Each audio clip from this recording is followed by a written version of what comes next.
The Hainan Island Operation, or Hainan Tasakuzen in Japanese, was a part of a campaign by the Empire of Japan during the Second Sino-Japanese War to blockade the Republic of China and prevent it from communicating with the outside world, as well as to prevent imports of much-needed arms and materials. Background: Hainan Island lies midway between French Indochina and Hong Kong, occupying a position south of the Lizhou Peninsula across the Strait of Hainan. It is also near Guangzhou, a French-leased territory on the southern coast of China. The 33,920 square kilometers Hainan Island had a population of 2,200,000 at the time. The island was guarded by the 152nd Division, approximately 25,000 strong, under the command of Yuan Mo, who was in charge of peace preservation in Guangdong Province.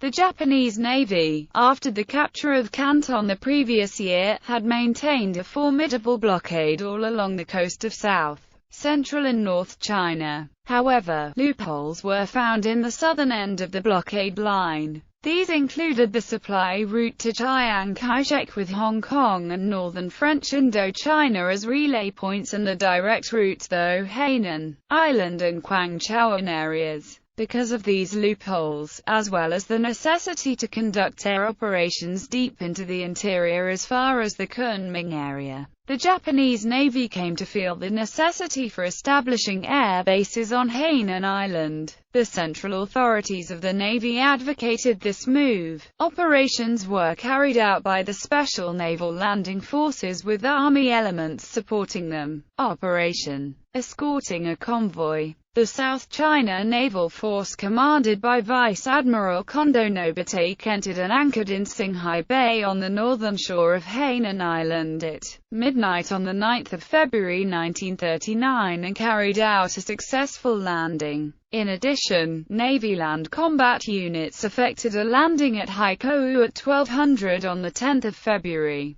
Thereafter, the Army and Navy forces acted in concert to mop up the northern zone. On the 11th of February, the land combat units landed at Sama at the southern extremity of Hainan Island and occupied the key positions of Yulanin, Yaxian. Thereafter, the units engaged in the occupation and subjugation of the entire island. The Communists under Feng Beiju and the native Li people of Hainan fought a vigorous guerrilla campaign against the Japanese occupation, but in retaliation over one-third of the male population were killed by the Japanese occupation. Later, Hainan Island became a naval administrative district, with Hainan Guard District headquarters established at Sama. Strategically, the island was built as a forward air base as well as an advance base for blockading Chiang. At the same time, the iron and copper resources of the island were exploited. Control of Hainan Island provided a base of operations for the invasion of Guangdong Province and French Indochina, as well as providing air bases that permitted long-distance air raids of routes into China from French Indochina and Burma. The occupation of Hainan lasted until the surrender of Japan in September 1945.